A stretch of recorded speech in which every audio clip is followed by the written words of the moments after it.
اخلاص مبارکه سوره چې د قران عظیم شان یو سلو دولسمه سوره ده په مکه معظمه کې را نازله شوې ده څلور مبارک آیاتونه لري تلاوت او پښتو ترجمه یې لومړی آیت څخه اوري بسم الله الرحمن الرحیم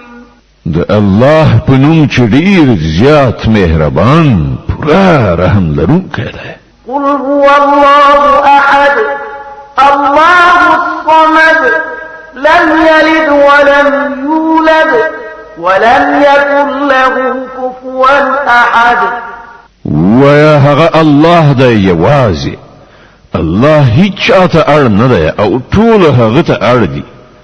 نه د هغه څوک اولاد دی او نه هغه د چا اولاد دی او هیڅ څوک د هغه سیال نشته